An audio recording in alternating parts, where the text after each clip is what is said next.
You're paying thousands of dollars for a tiny room with barely enough space to breathe. You're sharing a kitchen with 10 people fighting for a stove like it's a Black Friday sale, and somehow your rent keeps going up. Student accommodation in Australia is broken, but who's really to blame? If you're an international student dreaming of studying in Australia, brace yourself. Finding a place to live might be the hardest test you'll ever face. Rental prices are skyrocketing, demand is outpacing supply, and students are getting trapped in dodgy deals with greedy landlords and overpriced student housing providers. So today we're going to break it all down. What's causing this crisis? Who's responsible? And most importantly, what can you do to survive? Let's start with the numbers. According to recent reports, the average weekly rent for student accommodation in major Australian cities has jumped by over 20% in just a year. In Sydney, a tiny studio in a purpose-built student housing facility can cost upwards of $600 a week. In Melbourne, international students are paying $400 to $500 a week for shared apartments. And in Brisbane, even the most basic student housing is becoming unaffordable. Some students are even resorting to living in garages, sharing cramped rooms with multiple people, or couch surfing just to make ends meet. Why is this happening? Well, it's a perfect storm of problems. The return of international students after the pandemic has created a massive surge in demand. Universities aggressively recruit students from overseas, but they fail to provide adequate housing. The supply of purpose-built student accommodation is not increasing fast enough to meet the rising demand, which drives prices even higher. Then there's the general housing crisis in Australia. There simply aren't enough affordable rental properties available. Property investors have driven up real estate prices, making it harder for students to find reasonably priced rentals. As a result, students are pushed into either overpriced student housing facilities or into the cutthroat rental market, where landlords hold all the power. On top of that, greedy landlords are making things worse. Some landlords have realised that international students are an easy target. They don't always know their rights, they might struggle with the language barrier, and they often don't have a local support system. This has led to cases where landlords cram 6 people into a 2-bedroom apartment and charge each one a full-price share of the rent. Others refuse to do maintenance, leaving students stuck with mouldy bathrooms, broken appliances, and unsafe living conditions. And then there are outright scams, fake listings that take deposits from desperate students, only for the so-called landlord to disappear overnight. But wait, it gets worse. Universities are often complicit in this mess. While they market themselves as welcoming and student-friendly, many partner with expensive private accommodation providers instead of building their own affordable housing. Some universities even make deals with these companies, giving them exclusive rights to market directly to students, ensuring that first years and internationals have no choice but to pay premium prices. Universities know that accommodation is one of the biggest struggles for students, yet they continue to prioritise profit over student welfare. And where's the government in all of this? Well, they've been pretty slow to act. Australia's rental laws vary by state, and while there are protections against unfair evictions and rental hikes, enforcement is weak. Many students don't know their rights, and even when they do, fighting back takes time and resources they simply don't have. There are not enough initiatives to build more student accommodation, and rent caps are rarely enforced, allowing landlords and housing providers to continue increasing prices unchecked. Let's not forget the hidden costs. Even if you manage to find a place within your budget, you're often hit with extra fees, bills not included, overpriced internet plans, and even furniture rental fees. Some student accommodation providers charge extra for basic things like air conditioning, laundry services, or even just having a guest over. Before you know it, that affordable place is draining your bank account faster than you ever expected. And let's talk about the quality of these accommodations. You'd think that for the amount students are paying, they'd be living comfortably, right? Wrong.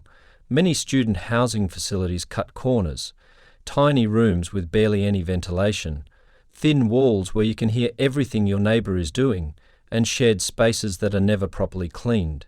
There are stories of students finding mould growing on their walls, cockroach infestations, and broken heating in the middle of winter. Complaints are often ignored because the landlords know students don't have many other options. So who's to blame? It's a mix of all the above: greedy landlords, high demand and low supply issues, universities that don't care enough, and a government that isn't stepping in fast enough. But that doesn't help if you're a student just trying to find a place to live. So what can you do? First, don't fall for the first listing you see. Do your research, compare prices, check for reviews, and always visit in person before paying anything. If a deal looks too good to be true, it probably is. Next, learn your rights. Every Australian state has a rental authority where you can check tenancy laws and get help if you're being mistreated. And finally, consider alternatives. Shared housing, homestays, and even student co-ops can be more affordable than purpose-built student accommodation. If you're already struggling, don't be afraid to seek help. Many universities do have student support services that can offer emergency housing or financial assistance. There are also community groups and tenant advocacy organisations that can help you if you're dealing with unfair rental practices. The student housing crisis in Australia isn't going to fix itself overnight, but by being informed, knowing your rights, and avoiding the traps, you can at least make sure you're not one of the ones getting ripped off. You're in a new country, trying to balance work, study, and a social life while also worrying about rent, food, and unexpected expenses. Surviving in Australia as an international student is not easy, but with the right strategies, you can make it work without breaking the bank. Let's start with accommodation, because that's where most of your money is going to go. Finding affordable housing in Australia can feel like a nightmare, especially with skyrocketing rents. But here's how you can make it easier. 1. On-campus accommodation. Some universities offer student housing, but these can be pricey. However, they provide convenience, security, and a built-in student community. If you can afford it, consider it for your first semester while you figure out better alternatives. 2. Shared housing. This is often the best way to save money. Websites like flatmates.com/au, Facebook Marketplace, and Gumtree can help you find shared rentals. Just be cautious of scams. Never send money before seeing the place in person. 3. Homestays. Living with a local family can be cheaper and includes meals, which can cut your overall expenses. It's also a great way to immerse yourself in Australian culture. 4. Hostels and student co-ops. Some cities have student-run cooperative housing where you contribute to chores instead of paying full rent. It's an affordable and community-focused option. 5. Outer suburbs and regional areas. If your university is in a big city, look for accommodation further from the city centre. Public transport in Australia is reliable, and commuting can save you hundreds of dollars in rent. Now, let's talk about managing your finances.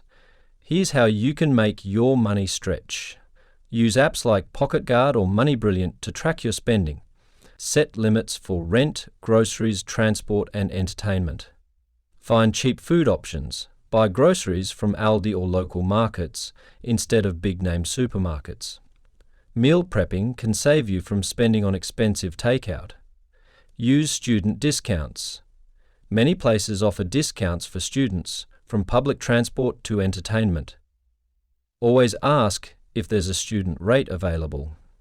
Get a part-time job. International students can work up to 20 hours per week. Look for jobs in retail, hospitality, or even university campuses.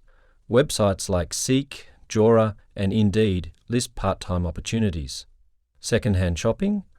For furniture and clothes, check out Facebook Marketplace, Salvos, or Vinnie's. You'll find great deals for a fraction of the cost. Surviving in Australia as an international student is tough, but it's not impossible. With smart budgeting, strategic housing choices, and a bit of hustle, you can make it work. If you want more tips on navigating student life in Australia, watch the next video on the screen now.